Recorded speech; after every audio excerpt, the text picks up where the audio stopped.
los golpes hacen jinetes, ¿no? O sea, nadie aprende, o sea, el único que se cae de la moto o se cae del caballo es el que lo monta y el jinete. Punto, no hay manera. Y no hay manera que aprendas si no caes, ¿no? Si no aprendes otra vez a tener esa resiliencia, a recomponerte y decir, esto es lo que quiero.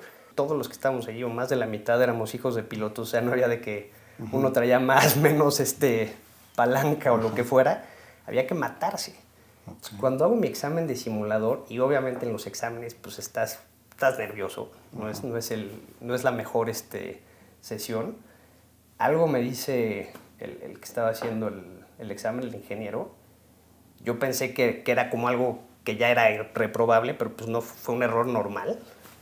Y dije, es que no puedo llegar a mi casa. O sea, yo no puedo llegar a mi casa y decir, no pasé. O sea, no entré a Mexicana, porque ¿qué le digo a mi abuelo? ¿Qué le digo a mi papá? O sea, llegué con el peso en los hombros de esas dos personas y justo el día que él le tocaba que le hicieran la primera cirugía, fue mi primer vuelo en Mexicana. Y ella me dijo, no, te vas a ir a tu vuelo. O sea, tú no eres doctor, tú te vas a ir a tu vuelo y cuando regreses yo aquí voy a estar. O sea, ¿tú qué vas a hacer en el quirófano? Esta es tu carrera, esta es tu profesión. Ella obviamente estaba realizada de que yo hubiera entrado a Mexicana. Bienvenidos a Hablemos Franco. Hoy está con nosotros Alberto Romero Moreno, quien es de los pocos capitanes mexicanos al mando en una de las grandes aerolíneas mundiales. Alberto tiene licencias de vuelo en México y Estados Unidos. Estudió en Navitec, escuela de vuelo para pilotos comerciales, y ha volado para Mexicana, Interjet y desde 2016 como capitán de un Airbus 330 en Korean Air. Es un apasionado de su profesión y socio de una consultoría en capacitación para pilotos en México llamada ALA 320 Solutions. Acompaña a Francisco Villagrán y Alberto Romero en esta interesante charla. No olvides suscribirte al canal y darle like al video si te ha gustado. Hola amigos, bienvenidos a Hablemos Franco. En esta ocasión nos acompaña Alberto Romero. Él es un piloto aviador, ya escucharon su perfil en la introducción y pues vamos para darle directo. Alberto, muchas gracias por venir. Muchas gracias por la invitación. Qué bueno que estás acá. Reconozco que eres uno de los más difíciles que me ha costado en que estés acá porque, bueno, o sea, entiendo por tu profesión, ahorita lo vamos a platicar. Claro. Eres piloto aviador. Y en México soy chofer de mis hijos. Y en México eres chofer. De mis hijos. Cuando llegas a México te degrada la profesión. Exacto. Bueno, no me degrada. Cualquier profesión te dignifica, ¿no? Pero sí ando, la verdad, perdón que me tardé tanto en poder venir, pero sí ando ocupadísimo con mis hijos en México. Alberto, es un placer que estés acá porque le das pues variedad al programa. O sea, he procurado que vengan de todas las profesiones, de todos los perfiles y bueno, me precio de que ahora es otro cliente que terminó siendo mi amigo. No, entonces, ya lo sé. Gracias, al contrario, Pancho. Espero que sea igualmente interesante para tu Pero además tienes un componente que termina siendo pariente lejano, o bueno, un tío de mi propio hijo, de Franco. Entonces, exacto. Bueno, pues ya tiene aquí Franco un tío que se sentó en esa silla y que platicará cosas seguramente muy interesantes. Bienvenido otra vez. Y bueno, evidentemente eres piloto aviador, pero para llegar allá quisiera empezar como siempre por el lado personal y de tu niñez. Okay. Y evidentemente, bueno, siempre tú eres un hombre forjado a mano propia, pero no puedo dejar de mencionar, y no me gusta un poco el tema, pero siempre que es el hijo de o el nieto de. Y tú es inevitable porque hay una causa histórica en tu familia, que sí. Eres nieto de Miguel Moreno Arreola. Correcto. Para las personas no lo conocen de nada, pero fue un miembro del Escuadrón 201 que participó en la Segunda Guerra Mundial por parte de la Fuerza Aérea Mexicana. Entonces, eso evidentemente te marca. Correcto. Ahora sí, entonces... Correcto, él es el papá de mi mamá, el capitán Miguel Moreno Arreola, lo pueden googlear, por si es que no lo conocen, sí, fue a la Segunda Guerra Mundial, y obviamente pues, sí marca mucho de tu niñez, ¿no? Yo desde que tengo uso de razón llegaba a casa de mi abuelo y él, desde que se volvió militar, murió siendo militar, y murió peinado a la broche, y todos los viernes que íbamos a comer a casa de mi abuela era a la mesa y todos a la mesa y no se podía parar nadie hasta que acabáramos de comer. Y de verdad, yo así viví, yo tenía pues, miedo de mi abuelo, yo creo. O sea, era una figura de autoridad enorme. Demasiada autoridad. Yo creo que se encargó parte de espantar a todos sus hijos de la aviación, porque los traía, iban manejando en el tráfico y le decía, súmame esa placa, ¿y cuánto da el resultado de esa placa? Y quítale, o sea, todo el tiempo. Era alguien brillante, jugando dominó, eran los que te decía todas las fichas de la mesa que quedaban. O sea, ahí vas tú y se va a ir el... O sea, era alguien demasiado a lo mejor brillante y exigía demasiado. Como buen militar. Como buen militar. Y el caso de mi papá también él era médico militar, mi abuelo, el papá de mi papá, pero él fue, no que fuera más barco, sino él no quiso que mi papá pasara por ese tratamiento militar, y él le dijo que se fuera por el lado civil. Y mi abuelo al revés, él quería que sus hijos fueran a la Fuerza Aérea. Y se murió siendo en el hospital militar, se jubiló en Aeroméxico. Entonces, pues mis tíos veían la vida del capitán de Aeroméxico y volar a Europa y varios días y pues de ahí mándame a la militar, como que no les hizo sentido y acabaron dedicándose a otras cosas. Pero sí, él era parte de lo que dices, ¿no? De ese linaje que no puedes dejar de ser el nieto del Charro Arreola o el hijo del buen Beto, en el caso de mi papá, que también es piloto. Okay. Entonces también por tu parte de tu papá traes la vena del cielo, de los aviones. Exacto. Mi abuelo estuvo en Aeroméxico y mi papá se jubiló en Mexicana Aviación en el 2010. Luego todavía entró otra línea 5 años más en Interjet, pero sí, el día que yo llegué a hacer mi examen de admisión, o no de admisión, es un concurso. Antes era realmente un concurso y en Aeroméxico sigue siendo así. Había que prepararse y éramos 100 pilotos y eran 12 lugares. Mexicana había estado cerrado más de 7 años y pues obviamente todos los que estábamos allí, o más de la mitad, éramos hijos de pilotos. O sea, no había de que uno traía más, menos palanca o lo que fuera. Había que matarse. Cuando hago mi examen de simulador, y obviamente en los exámenes pues estás nervioso, no es la mejor sesión, algo me dice el que estaba haciendo el examen, el ingeniero. Yo pensé que era como algo que ya era reprobable, pero pues no, fue un error normal. Y dije, es que no puedo llegar a mi casa. O sea, yo no puedo llegar a mi casa y decir, no pasé. O sea, no entré a Mexicana, porque ¿qué le digo a mi abuelo? ¿Qué le digo a mi papá? O sea, llegué con el peso en los hombros de esas dos personas Pero peso que todo el mundo tenía, pues si todo el mundo era hijo de... Sí, pero ya sabes, o sea, como dice mi papá, el ser guapo compromete, ¿no? O sea, el hecho de traer al abuelo, al papá, mi abuelo fue fundador del sindicato de pilotos, o sea, creo que el número sindical 40, asesor en el DC-3, en el DC-6, en el DC-8, en el DC-10. Mi papá estaba en ese entonces de supervisor de equipo en Mexicana. Era demasiada presión. O sea, sí, la verdad es que sí pesa. Bueno, ahorita platicamos de eso porque sí pesa, sí te abre camino, pero pues trae te forja. Sí, claro.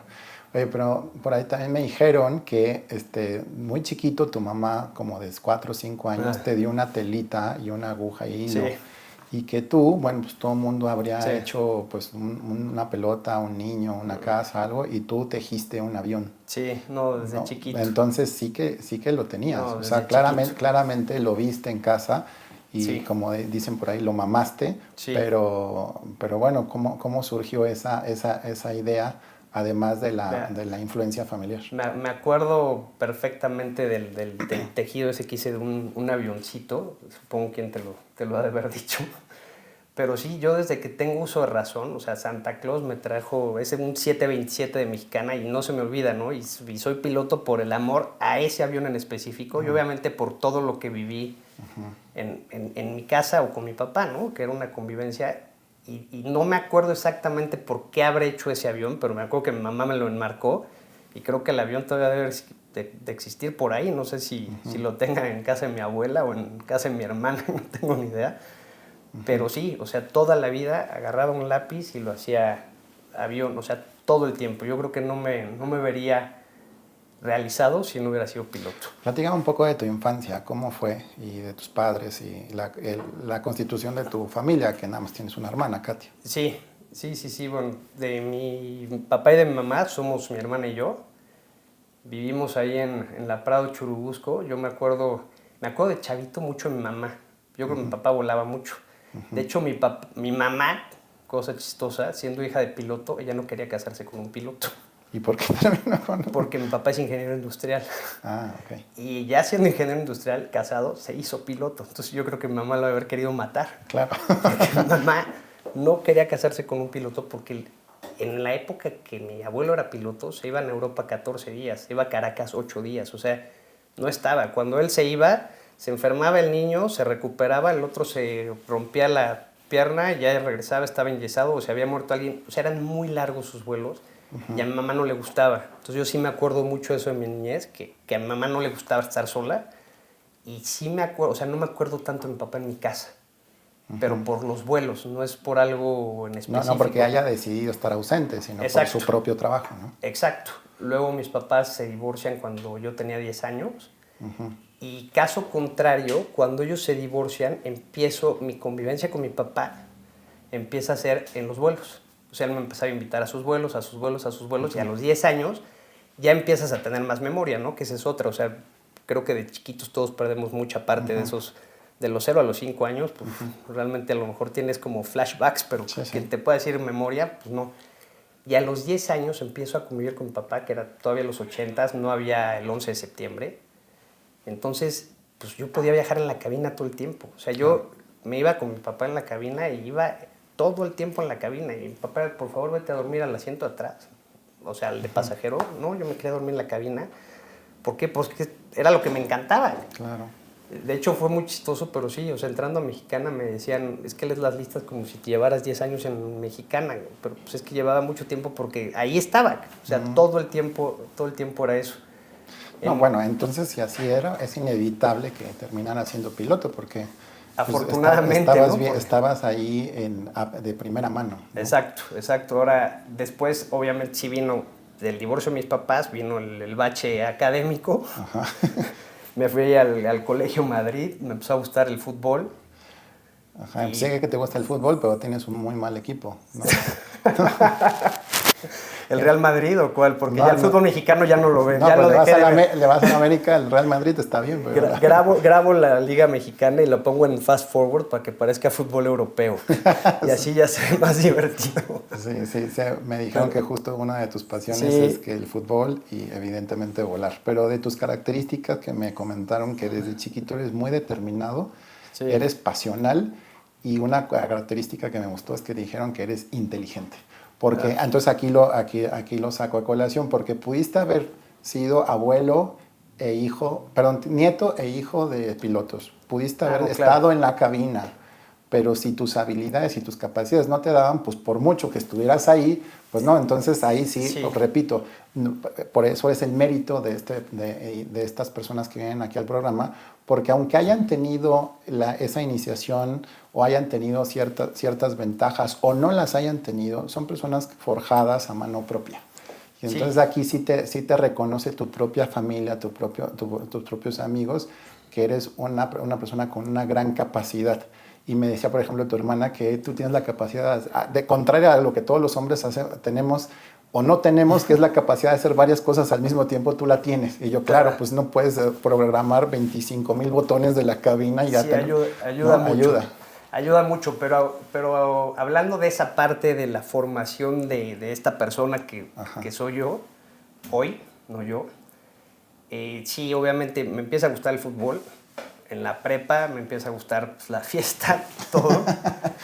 Y muy atinadamente la persona que estuvo aquí hace rato, mi papá, tuve un accidente en el coche y me dijo, pues, la verdad es que era el coche que yo te di. O sea, andabas de junior y pues lo siento, pero creo que estoy haciendo mal y yo creo que necesitas apreciar el valor de las cosas. En ese momento pues me dejaron sin coche. Toda la escuela de aviación me la eché en metro. Me levantaba más temprano, agarraba el pecero, me iba en metro y entré a Mexicana Aviación y era el único que se iba en metro al adiestramiento.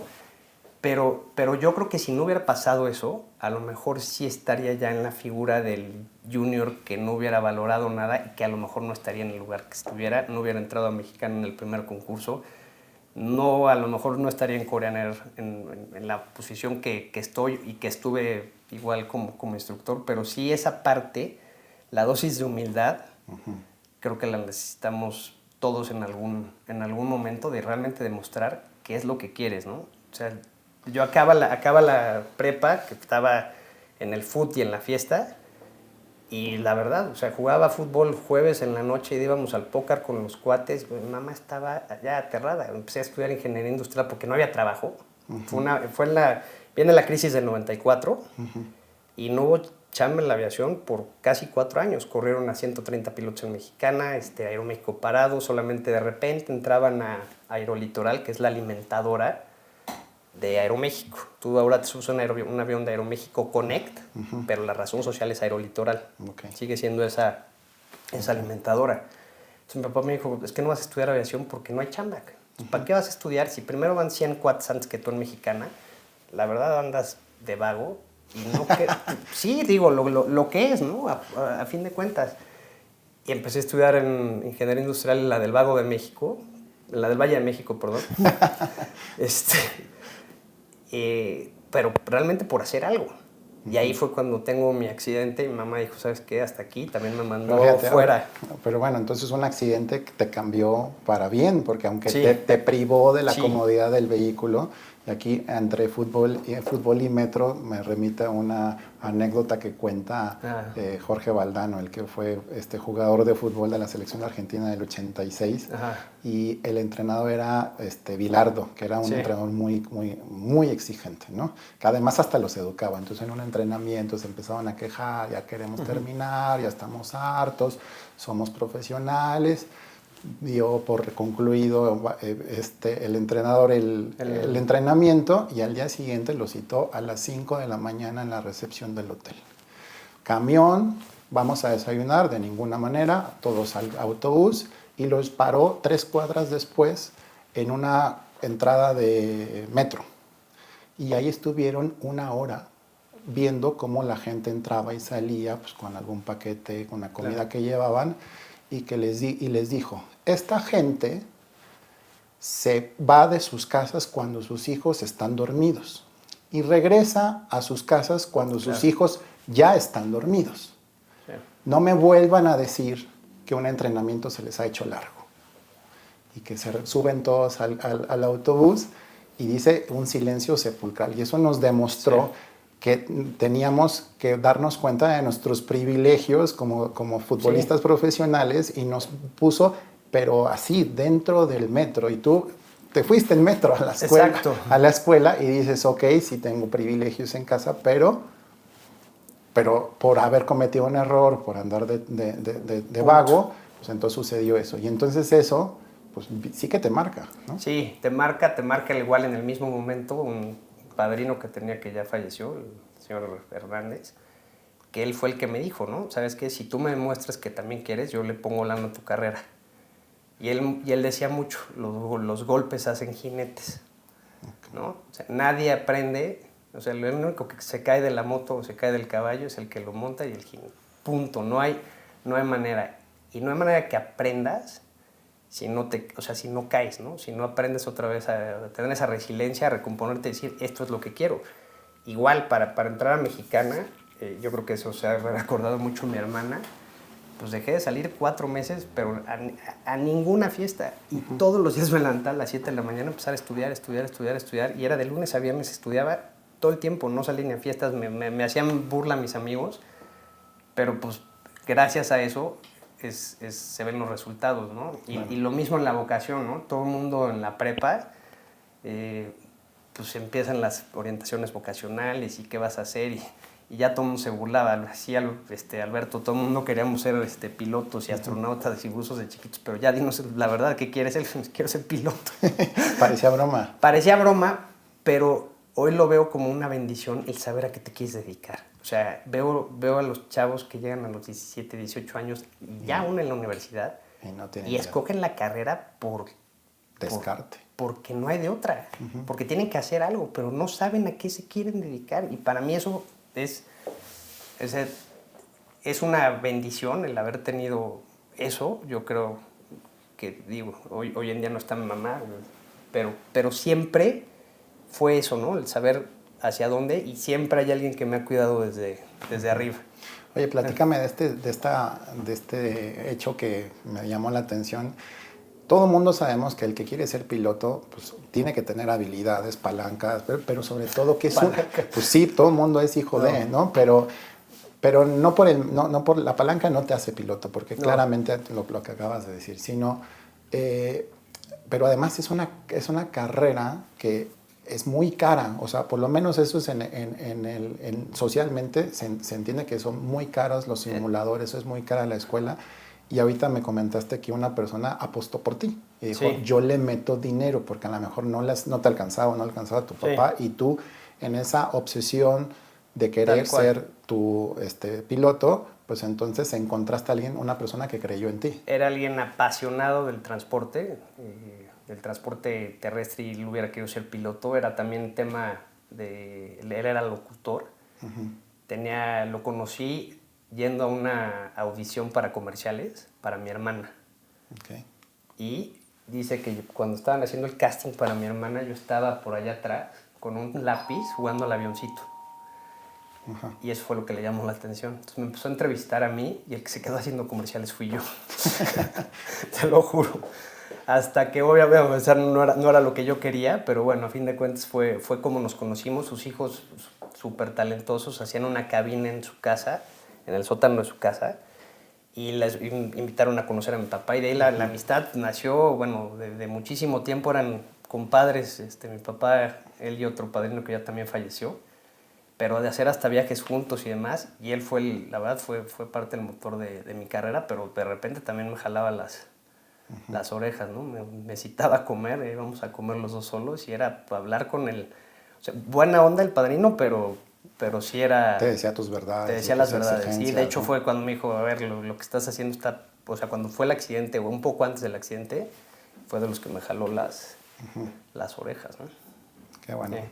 Sí. Oye, de pronto empiezas a estudiar piloto, empiezas a estudiar, vas caminando, y tienes una tragedia familiar, que es que fallece tu mamá.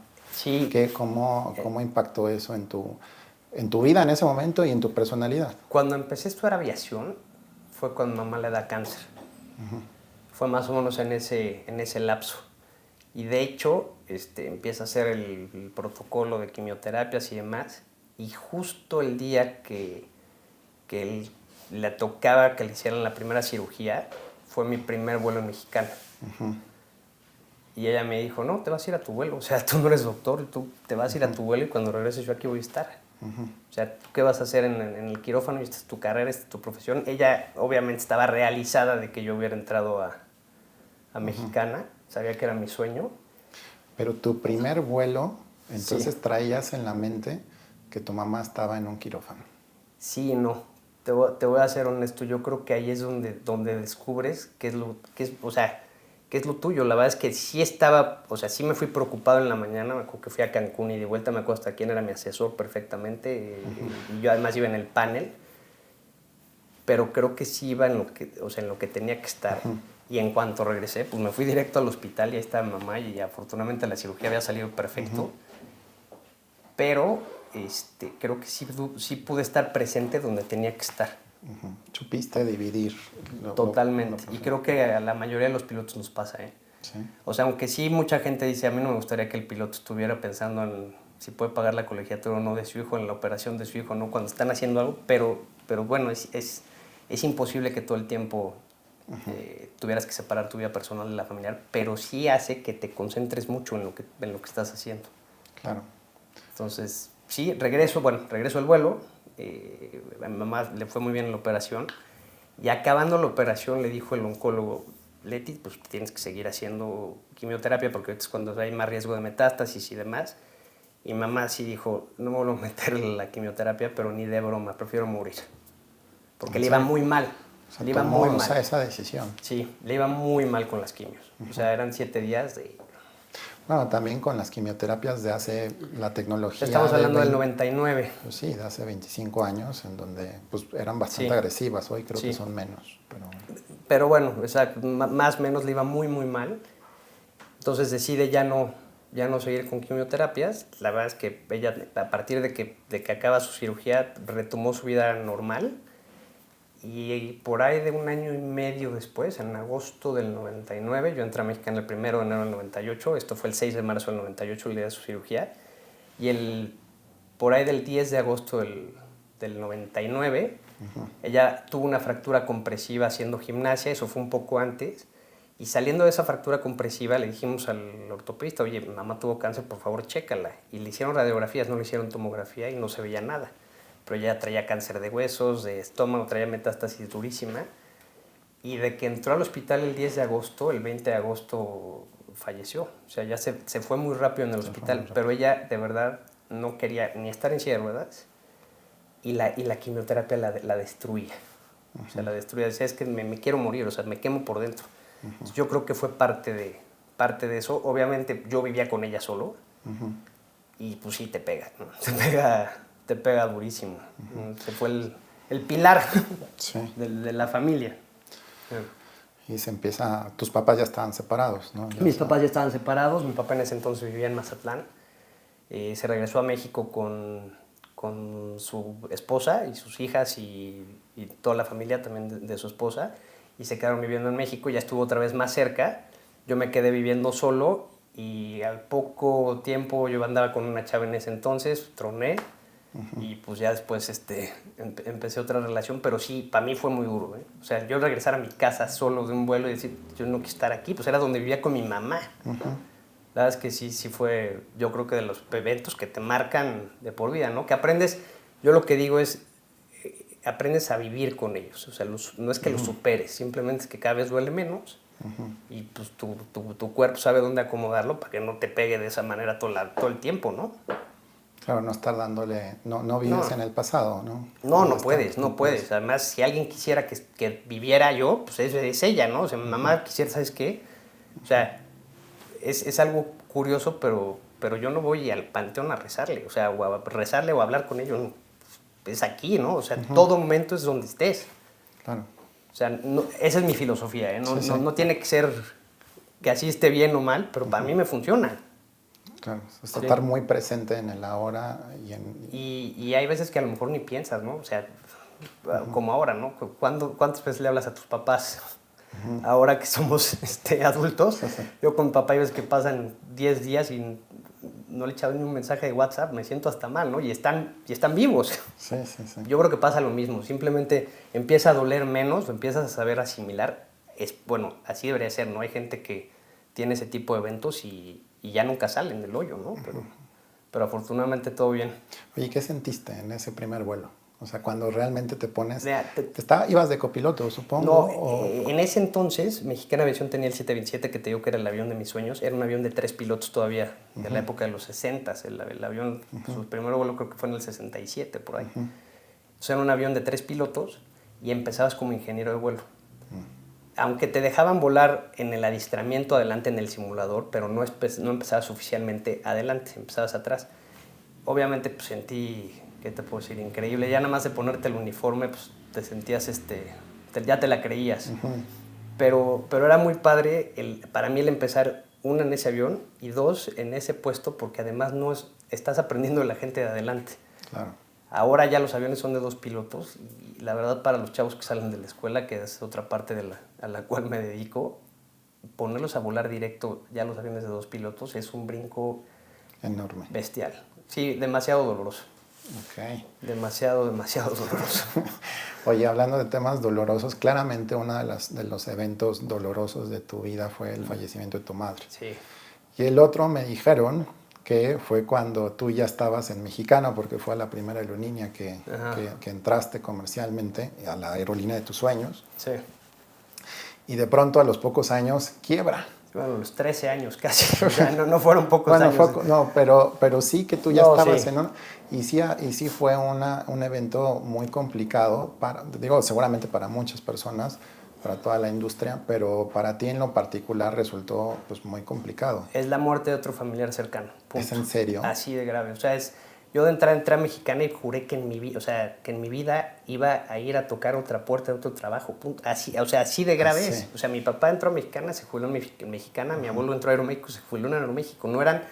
Son trabajos, la verdad es que lo top del top. O sea, Aeroméxico en México como piloto, pues ahorita es la única que es la verdad el sueño de estar ahí y que entras y que va a ser muy difícil que vayas a buscar otro trabajo porque la verdad las condiciones son muy buenas y todo, todo. La verdad es que yo nunca pensé que iba a volver a pedir otro trabajo en mi vida y de la noche a la mañana en el Mundial del 2010, pues dejas de cobrar y mañana dejas de cobrar, o sea, bye.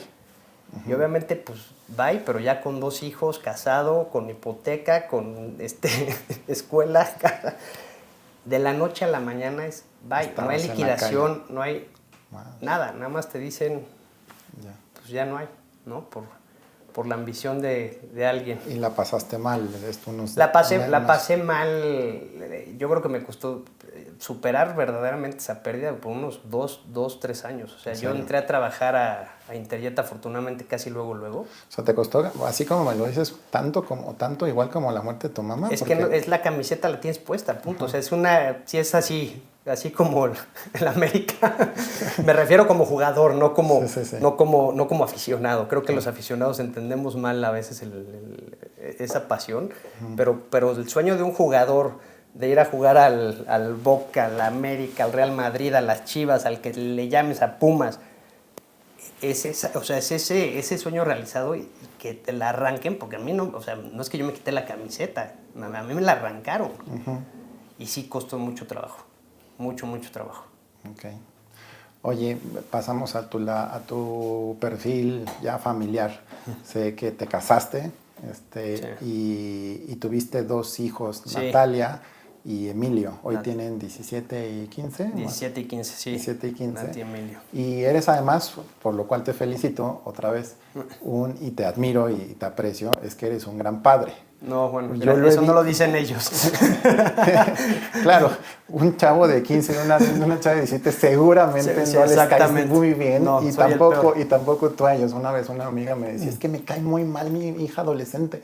Es difícil, Son difíciles, es difícil. Pero bueno, todo pasa en un proceso y ya después se retira. Pero bueno, siempre has estado desde niño y es algo que también te define. O sea, claramente tú eres un piloto, pero creo que si yo pudiera decir otra palabra tuya, diría que eres un buen padre. Pues gracias. Entonces, porque sí se siente padre que por lo menos alguien lo reconozca externo, ¿no?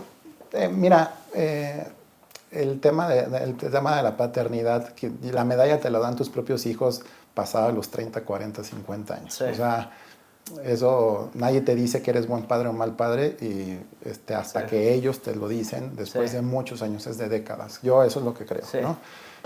Pero mientras hay que hacer la tarea. Sí. Y tú te has levantado a hacer la tarea desde chiquito o desde chiquitos con ellos y te parabas con Natalia desde los 4 años en la noche por algo. Sí. Pues ahí platícanos cómo ha pasado tema. Yo creo que a la par del tema de la muerte de mi mamá, obviamente el tema de Mexicana, cronológicamente luego sigue el tema de Natalia, ¿no? Natalia entró en la Mexicana en agosto del 2010 y en marzo del 2011 le da diabetes tipo 1. Y pues lo mismo, ¿no? ¿Qué edad tenía? Natalia tenía 3 años y medio. ¿Y le detectan diagnóstica? Sí. En ese entonces la mamá de mis hijos y yo habíamos salido en la noche a la inauguración me acuerdo perfectamente, de un bar de un amigo en Polanco, de un bar de vinos. De regreso, en el club de Golf Bosques, apenas empezaban ahí los alcoholímetros y me agarró el alcoholímetro perfectamente. Afortunadamente pasé, pero me acuerdo perfectamente todo, o sea, el trayecto. Llegamos a la casa y Natalia se había hecho pipí en la cama. Y Natalia no se hacía pipí en la cama, pero ni de broma. Entonces, como que eso no le latió a su mamá. Y luego, al otro día le habló el pediatra. Yo me fui de vuelo a Monterrey. Y pues sí, desgraciadamente el pediatra tenía las sospechas bien, o sea, estaban fundadas, era diabetes tipo 1. Y a partir de ahí, Afortunadamente, insisto, siempre, o sea, dentro de todos hemos sido afortunados.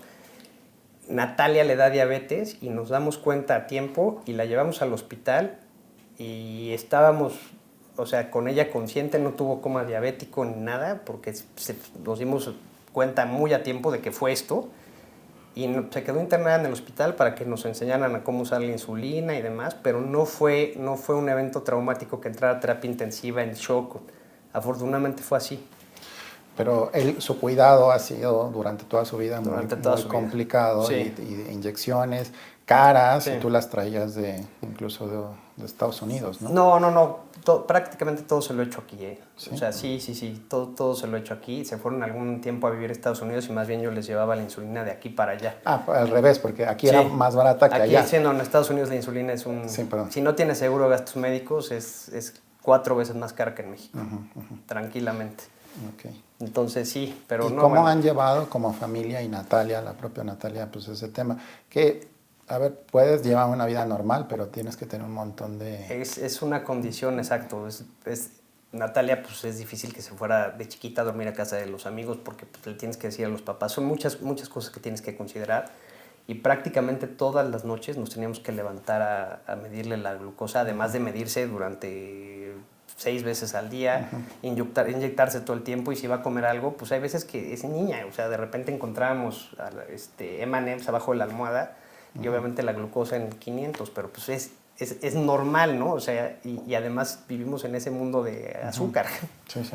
Entonces, sí ha requerido mucho de la familia, creo que emocionalmente, de trabajo y de estar pendiente de ella, y obviamente de que ella también ya esté harta de su diabetes y harta de eso, porque pues pobre, ¿no? Se sacó la lotería de una condición que no, hasta el día de hoy no tiene cura, pero que es día a día. No es de que, oye, ¿cómo va tu hija? Pues igual que ayer, o sea, se tiene que cuidar, y si hoy no se cuidó, pues, es día a día. Es día a día, todos los días, y así se haga lo mismo todos los días van a ser diferentes, porque no depende eso. Si se está enfermando, aunque coma lo mismo y se ponga la misma insulina, pues va a cambiar su condición porque se está enfermando, hormonal.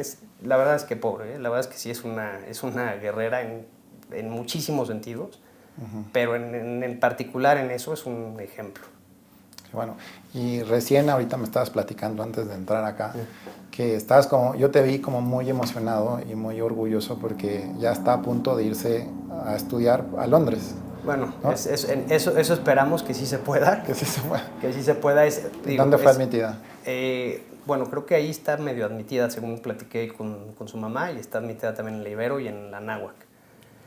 Pero lo que realmente quiere ella es el teatro musical, el guión, o sea, ella es su hit, y la verdad es que ha tenido una facilidad de palabra desde chiquitita y es su pasión. Es lo mismo que, o sea, le entiendo perfectamente porque es lo mismo que yo sentía por ser piloto.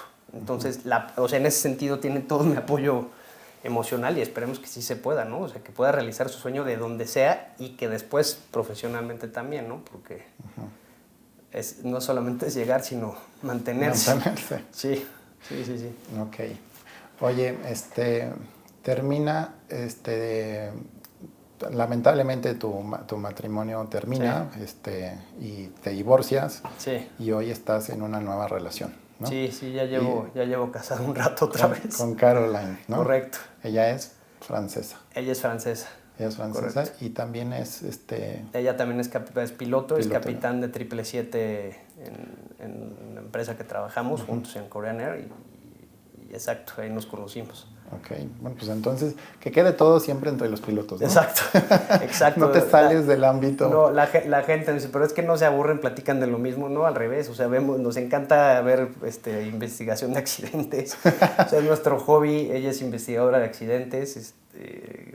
Tenemos el mismo tiempo libre juntos, entonces normalmente siempre vamos y venimos a México juntos, y ya en Corea es difícil que nos veamos, pero sí, la verdad es una relación, por lo menos a nosotros nos funciona padrísimo, y trabajamos juntos en la pandemia. No sé si también te platicaron eso, pero en la pandemia nos quedamos sin trabajo. No, también. Es que hacia allá iba. Okay. En realidad el tema de la pandemia, o sea, tú te quedaste 2 veces sin trabajo, ¿no? O sea, de la noche a la mañana, 2 veces. Cuando quiebra Mexicana, y cuando llega la pandemia. Tal cual. En la pandemia estabas en Interjet. No, en la pandemia estaba en Corea. Ya. En Corea, bueno, pero no, de Interjet me fui, es el único que renuncié. De mexicano acá es de rebote en Interjet. Sí. Que terminó también después quebrando, aunque tú renunciaste, tú ya no estabas, y después te fuiste a Corea. Pero estando en Corea llega la pandemia y otra vez te mandan al banquillo, ¿no? Hablando en términos futbolísticos. Tal cual, llegamos a la casa y con un mail nos dijeron permiso sin goce de sueldo indefinido. Uf, ¿no? Y entonces ahí estuviste un rato también pasándola mal, ¿no? Sí. O sea, en ese momento, regreso de la pandemia, afortunadamente en México todavía no estaba, pues estaba más tarde México que Asia. Entonces en febrero empiezo a trabajar como instructor en una empresa que da simulador en Toluca para otra aerolínea de bajo costo, pero pues ese chiste me duró, o sea, ese trabajo me duró menos de mes y medio porque al llegar la pandemia a México se paran las entradas, se paran los adiestramientos y lo mismo, ahí no hay un sueldo, ¿no? Simplemente es te necesito, te pago, si no, pues, ¿no? Y ahí otra vez, la verdad es que sí me las vi negras, ahí afortunadamente también Caroline me apoyó durísimo con los niños. Y pues lo mismo, ¿no? El hambre me obliga a emprender. Cuando empiezan esos adiestramientos, para ese centro de adiestramiento y para esas aerolíneas, llegué una vez a Caroline y le dije, ¿sabes qué? Es que no puede ser que los pilotos estén llegando así de preparados. O sea, llegó un momento a ser tan grande la necesidad de pilotos que la verdad es que los filtros se empezaron a abrir. Pues no me digas que los pilotos estaban mal preparados, porque qué miedo, cabrón, ¿no? O son pilotos de la 4T, ya ves que no importa. No. O sea, 90% lealtad y 10% competencia. No, te voy a ser bien honesto. La verdad es que hasta nos echamos enemigos a muchas escuelas de aviación por lo que hicimos, pero esa parte es lo que te platicaba. Nosotros empezamos como ingenieros de vuelo y aunque la exigencia era mucho, en ese entonces, como te dije, eran concursos para entrar a la aerolínea. Aeroméxico lo sigue haciendo. Te matabas por entrar a la aerolínea. O sea, tomé hasta clases de álgebra. O sea, de verdad era, no me importa, tengo que estar mejor preparado que el que esté al lado de mí. O sea, y si alguien te pedía copiar en el examen, es tu lugar. O sea, de verdad es una carnicería ese tema de los concursos, pero hacen que sea la selección se hace muy fina. Okay. La demanda llega a ser tan grande que pues prácticamente dejaron de haber filtros. De haber esos filtros, se empezaron a hacer más grandes y llegaba gente, la verdad, que está muy poco preparada. Y no empezaban como yo de ingeniero de vuelo, empezaban volando. Ay, cabrón.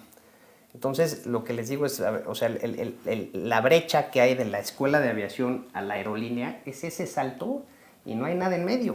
O sea, no existe nada y tienes que sin vuelo llegar hasta allá. Entonces, platiqué en ese entonces con Caroline, te lo juro por Dios. No, me estás jodiendo. No, es en serio, es en serio. O sea, es en serio.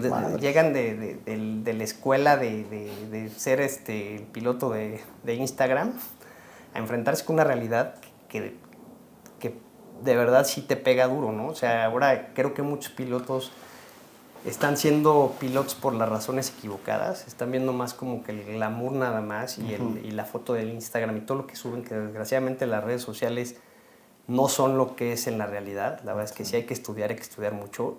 Como piloto va a haber un día que te vas a espantar de veras. Ahí y que vas a... Sí, justo, porque platicaba con tu amigo Santiago. No, ya, Gustavo, perdón. Con Gustavo. Con Gustavo. Y él es piloto también. Sí, mi socio. Entonces me platicaba de estos temas de la capacitación, porque yo le pregunté cómo es Alberto en lo profesional y sus palabras fueron para tu un poco sobarte el ego. Dijo, el mejor. Dijo, oye, ¿qué significa que sea el mejor? Por eso es mi socio. Y pues a lo mejor ahí después le invitas un trago, porque el mejor. Y le digo, ¿qué significa que un piloto sea el mejor? O sea, ¿qué es lo que marca la diferencia? Y me dice, Alberto se prepara y se capacita constantemente. Y le dije, oye, es que la sensación que me da es que los pilotos aprenden y pues ya son pilotos y ya les renuevan la licencia. Pero bueno, no, es que para renovar esas licencias hay que prepararse un montón y exámenes de todo. Es que incluso ahorita me dices que tomaste acá clases de álgebra. Eso fue para Mexicana, sí. Y tienes que tomar cursos y capacitación. ¿Qué pasa si acuatiza el avión? Entonces, ¿cómo ponerte el chaleco? Entonces tienes que saberlo en campo, en una piscina.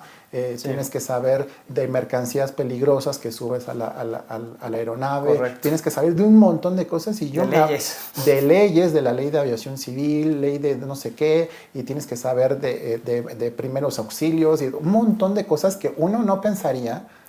Porque por ahí dicen, los pilotos son como choferes, pero pero de un avión. Es que no hacen nada. Pues sí, le ponen piloto automático y ya nada más aterrizan el avión. Yo creo, pues es que me sorprendió la capacitación que en un montón de materias y que constantemente tienen que estar haciendo ustedes. Y ahí encuentras un nicho, ¿no? Exacto.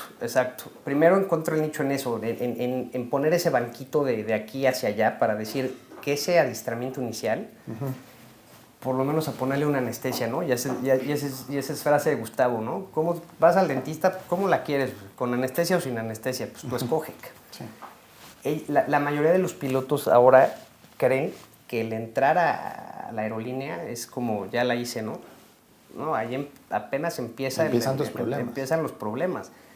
Y vienen con esa idea de que no hay que estudiar no, hay que leer y leer y leer y estudiar. Y ahí sí viene mucho la capacidad de que cada quien pueda hacer lo que platicabas, de hacer muchas cosas a la vez, sin perder de vista ciertas cosas. Y eso sí ya es una habilidad y sí tiene que ser parte de pues, ser buen piloto o mal piloto. Creo que es más bien ser profesional o no profesional. Yo creo que hay pilotos bien adiestrados y pilotos mal adiestrados. Y mucho está también en lo personal. Entonces, el piloto realmente tiene que ser muy autodidacta. Las herramientas afuera no tienen orden. Y lo que nosotros hicimos en esa parte de la capacitación es tratarle de dar un orden al piloto para que pueda entrar. El adiestramiento de los aviones está diseñado normalmente como para pilotos que ya vuelan aviones grandes. Entonces, llegan los pilotos de la escuela sin saber ni siquiera cómo se usan los manuales. Un manual supongo que debe ser igual, a lo mejor no se ve Pancho en la ley. O sea, si tú te quieres devorar la ley de la página 1 a la página 250, te vas a volver es imposible. Loco. Es por temas. Exactamente. Entonces, la formación de Gustavo, él es abogado. Él es abogado. Y es piloto. Y además tiene MBA, diplomado. Es otro, por eso dice, es el mejor, no. También Gus tiene parte del ser el mejor. O sea, de verdad es alguien muy preparado. Y hace esa como analogía de separar los manuales del avión y empezamos a enseñarle a los pilotos desde lo básico. Porque tú llegas a la aerolínea, te dan tus manuales, te dan tu bendición, te dicen ahí te presentas y se acabó. Pero nadie te enseña ni siquiera cómo estudiar, en qué se dividen los manuales. Porque un manual del avión, por ejemplo el EFCOM, es de 8,000 páginas. Entonces dime, si te vas a poder devorar 8,000 páginas en un mes y entenderlas. Entonces, tú de esas 8,000 páginas tienes que saber por dónde estudiar y cómo se ordenan. Lo que es importante es que yo te enseñe cómo vas a encontrar esas cosas en los manuales. Y es lo que empezamos a desarrollar. Cómo entender los procedimientos, a hacerles casos prácticos, que eso también es parte de las ideas de Gustavo. Y la verdad es que nos empezó a ir bien. Empezamos a dar capacitación. El primero fue un taller de 4 pilotos. Y hoy, después de 3 años, pues han pasado más de 500 pilotos por nosotros. La verdad es que voy al aeropuerto cuando me voy a Corea y me saludan muchísimos de capitán, ¿cómo está? Ya, la verdad es que a veces no los reconozco porque fueron demasiados, pero es agradable que algo que empezó como un proyecto de un curso de verano acabó siendo pues hasta un centro de adiestramiento nos contrató y dijo, los primeros 2 días de mi teoría van a ser los de ustedes porque ya vi que sí funcionan. Y poco a poco fuimos creciendo y la verdad es que nos ha ido muy bien.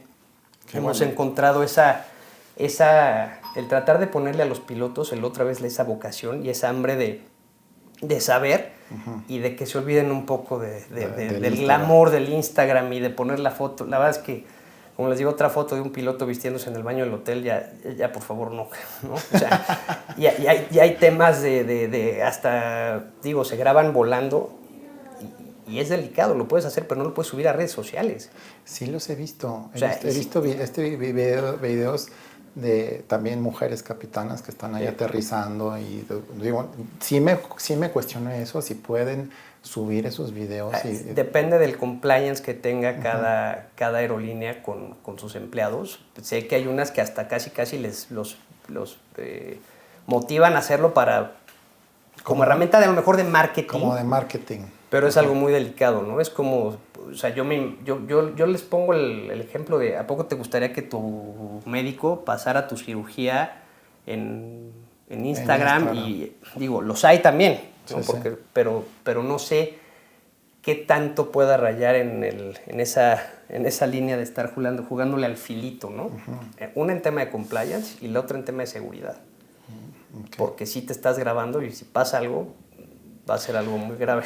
Oigan, y para los escuchas que nos están siguiendo en este capítulo, también uno de los grandes méritos que tú tienes y que es digno de aplaudirse es que eres de los, creo que nada más hay 2 capitanes o pilotos al mando, que así se dice, me enseñó Gustavo, en Corea mexicanos.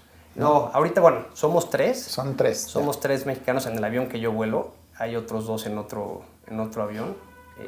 Pero sí, antes de la pandemia, sí era el único que estaba como instructor en Corea. Y como capitán, o sea, llegar a una aerolínea de las mejores del mundo con unos reglamentos muy estrictos de entrada, de conservación, pues no ha sido fácil. Entonces, y tú eres de los top ahí, también de instrucción y de adiestramiento, ¿no? Entonces, ahorita ya no estoy como instructor, después de la pandemia ya no regresé como instructor, pero la verdad es que... Pero lo hiciste, o sea, sí, lo hice. El tema es que los coreanos, por su propia cultura de exigencia, de perfección, sí, la verdad es que sí no confían, son muy reservados, ¿no? Y entonces no les gusta que de otros países lleguen y les den órdenes o que les enseñen, Estás jugando de visitante.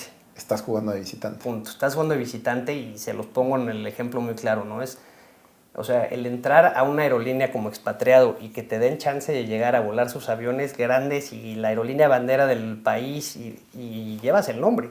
Y luego que te den chance de ser instructor, la verdad es que sí, ahí sí lo considero una suerte. No es suerte. No, tienes que tener suerte. No hay portero sin suerte.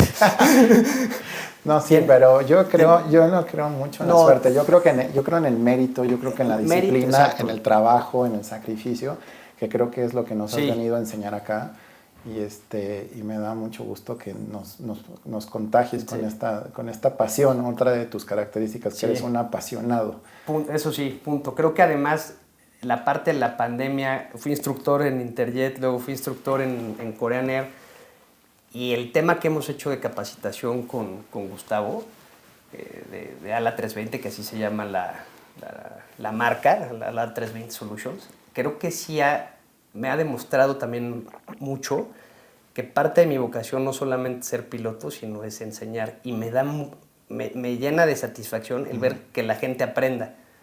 Y eso, pues, punto, lo descubrí a lo mejor después, pero sí me da mucho gusto eso, el ayudar a que la gente le vaya bien y que comprenda cosas. Y con los coreanos, la verdad es que en México tuve muchísimos alumnos. La verdad es que todos, casi en la mayoría, hablan bien de mí. Es mi estilo de enseñar, no me gusta llamar la atención como si estuviéramos en la primaria. Más bien me gusta como ponerlos en otro lugar, que lo vean de otra manera. Todo mundo aprende diferente, ¿no? Hay gente que aprende nada más de escucharte, hay gente que tiene que aprender haciendo las cosas. Otra gente viéndolas, otra gente haciendo dibujos, esquemas, otra gente leyéndolo. Exacto, no sé. pero cada quien aprende diferente. Y es muy difícil que lo detectes nada más hacia la primera. Entonces tienes que ser humano, ¿no? O sea, no puedes nada más cuando hay una mala sesión. No puedes nada más decir, este cuate no estudió, ¿no? Tuve una experiencia en Interjet que me gustaría platicártela de volada, pero con un conocido, no lo voy a hacer luego, así que long story short. Venga. Viene de copiloto y en la primera sesión no le fue mal. Lo que le sigue, lo que le sigue de mal. Y un cuate que era mucho más antiguo que yo en Mexicana, con otro capitán que también, él estaba en Interjet, el capitán también era asesor, y sí le dije, ¿sabes qué? Es que no, o sea, no puede ser que te vaya tan mal. Pero para mí, no, o sea, hay algo raro. Entonces, total, decidí bajarlo de vuelo extraoficialmente, pero más que nada para que algo checara. Y afortunadamente también hablamos con el jefe de pilotos, el jefe de adiestramiento, todos estuvieron de acuerdo. Lo llevaron a rastras al doctor y era un tumor en el cerebro. ¿Cómo crees? Entonces imagínate que alguien llega, este cuate tiene ese desempeño y nada más de la nada lo revientas sin ponerte un poco más a analizar su carrera y que de repente tenga ese bache y que sea con esa lentitud y todo. A lo mejor lo revientan, lo reprueban, lo corren y ni siquiera se va a checar. Y termina muriéndose. Y el piloto, esto fue el día miércoles, el día viernes estaba entrando al quirófano. Oye, platícame, siempre he querido... Aquí me podría platicar contigo 3-4 horas de café, porque siempre había querido platicar con un piloto y había platicado contigo con temas jurídicos no agradables, pero como piloto, platícanos para que los escuchen, tu peor experiencia, así que sí sentiste miedo o algo que te haya pasado en vuelo, no lo sé, que te hayas resuelto de manera... Sí. Fácil. Bueno, no fácil, pero por lo menos. Experiencias con el mal tiempo he tenido muchas. Con un tifón en Narita, que esa vez entró exactamente en Osaka, en Kansai, y dejó el aeropuerto de Osaka completamente inundado, que es una isla artificial, pero nosotros íbamos a Narita. Y esa vez sí me espanté, pero la vez que Narita es el aeropuerto internacional de Tokio. Bueno, el internacional de Tokio realmente es Haneda. Ese es el que está en el que acaba de pasar el accidente del Japan Airlines aterrizando. Ese es Haneda, ese está exactamente en Tokio y es más grande que Narita. Es que Narita hay un puente que lo conecta con una... Pero Narita está más alejado de Tokio, pero son como los dos. Sí, sería como el AIFA y el guardar las proporciones. Guardar las proporciones de todo. De todo. De todo, exactamente. No, yo llegué en alguna ocasión a Narita. Ok. Pero no es choro. La vez que más me he espantado tiene hace muy poquito. Íbamos de Corea a la India, a Delhi. Y pasando Calcuta, íbamos 3 pilotos porque es un vuelo largo, entonces yo iba en mi descanso. De repente empiezo a ver sobrecargos corriendo en el avión y dije, ahorita le van a hablar, van a pedir un doctor a bordo, ¿no? Normalmente pensé que algo así estaba pasando.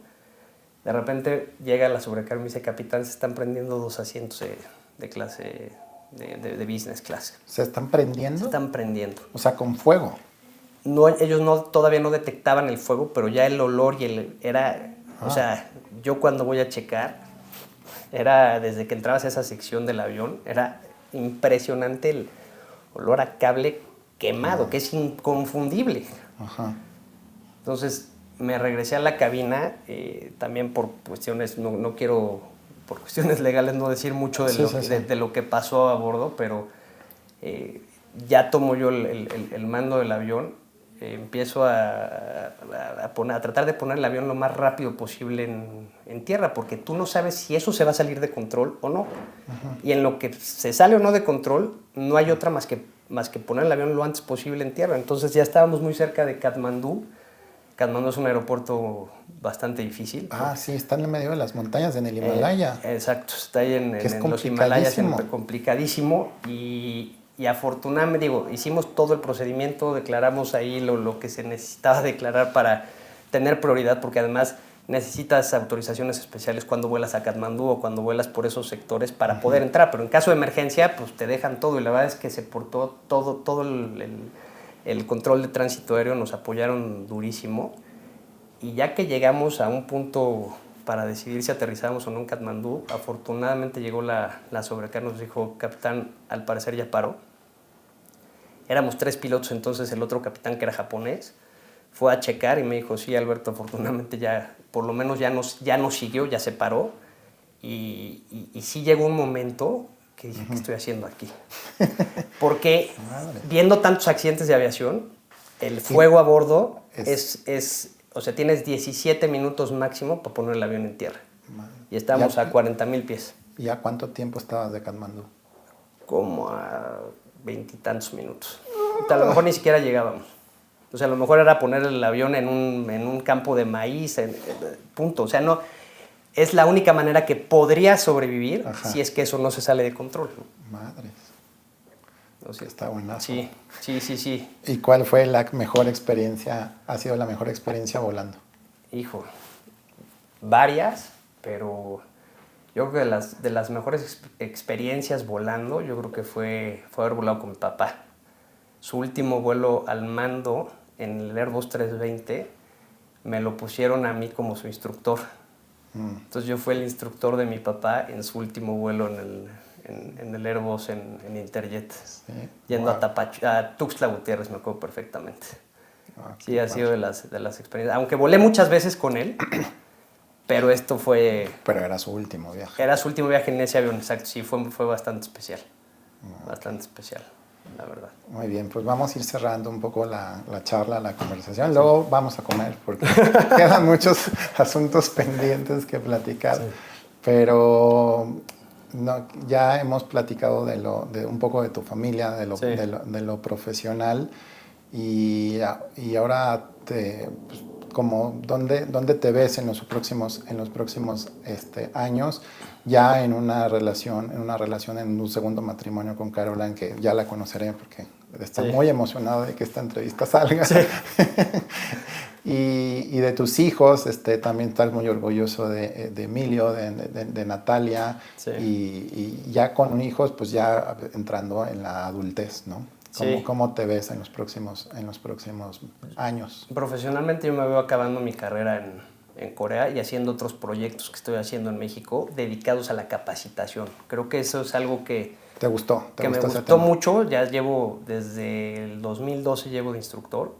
Ya son prácticamente 12 años de estar como de docencia, pero es que no es una docencia, yo lo veo más como una mentoría, ¿no? Es más esa parte de inspiración y de poder explicar y tener algo diferente para que la gente lo asimile, ¿no? Entonces me veo mucho en el lado profesional como capitán. Yo creo que espero acabando mi carrera en Corea, a los 60 o 65, depende cómo esté la economía. ¿Cuántos años tienes? Cumplo 48 en abril. ¿Cuál es el parámetro para que un piloto siga activo? La edad límite hoy es 65 años. 60. El día que cumple 65 años, ese día te jubilas. Punto. Ya no te renuevan el examen médico que te permite ser capitán. O sea, ese día se acaba, el día de tu cumpleaños es tu último vuelo y se acabó. Sí, es algo medio triste, ¿no? He ido a varios últimos vuelos de pilotos y bueno, el de mi papá, el primero en Mexicana, lloré. Y luego varios que me han pedido, sí, es muy emocionante, ¿no? La culminación de una carrera. Es como extender un poco la infancia y de pronto sienten la injusticia de que se acaba, ¿no? Y que la gente luego no sabe a qué dedicarse. Y a los 65, si estás entero, entrada a los pilotos, pues sigues pasando examen médico cada 6 meses.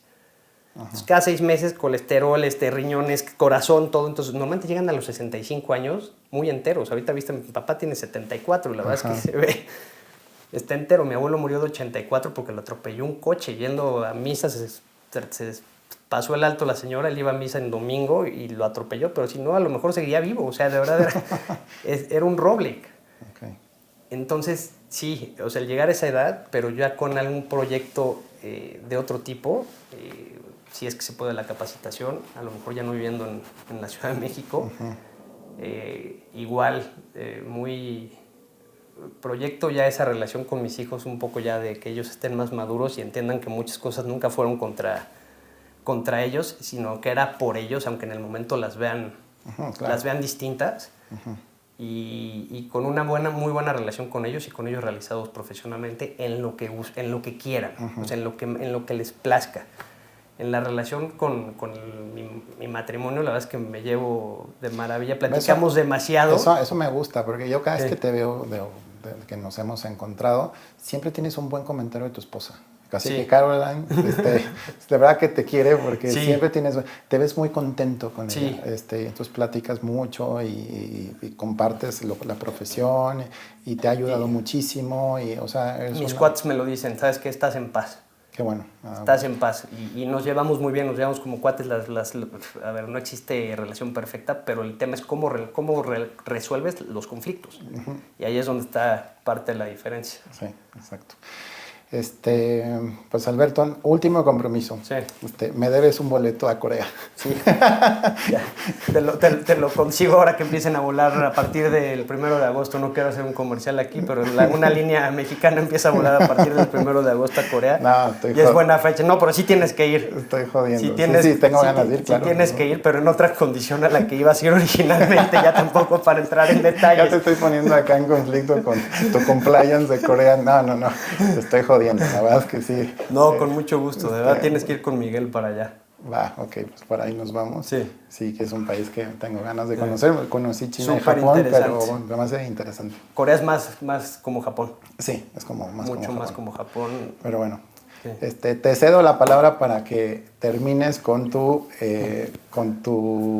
pregunta que le quieras dejar a la audiencia. O sea, algo que quieras que se pregunten.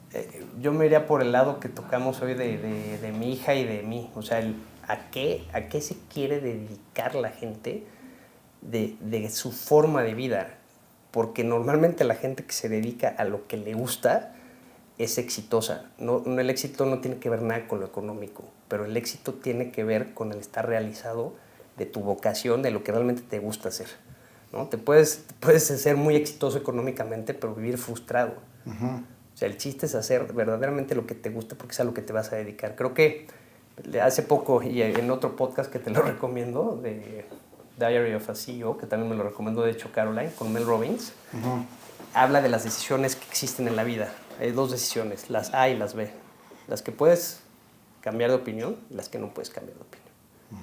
Y nunca vas a estar 100% seguro de algo. Y así debe ser, ¿no? Nosotros como pilotos a eso te dedicas, a la toma de decisiones. Te pagan por la toma de decisiones que hagas, no por aterrizar bonito, por aterrizar seguro sí. Pero realmente te pagan por las decisiones que tomas, porque son o de mucho dinero o de muchas vidas. La gente no lo ve así. Y cuando estás normalmente en ese tipo de situaciones que son afortunadamente 4 o 5 veces al año, ahí no te están sirviendo el cafecito en la cabina, ¿no? Pero es lo que no se ve. Pero ese tipo de decisiones, pues nunca vas a estar 100% seguro, pero a lo que te vas a dedicar es... Que te guste.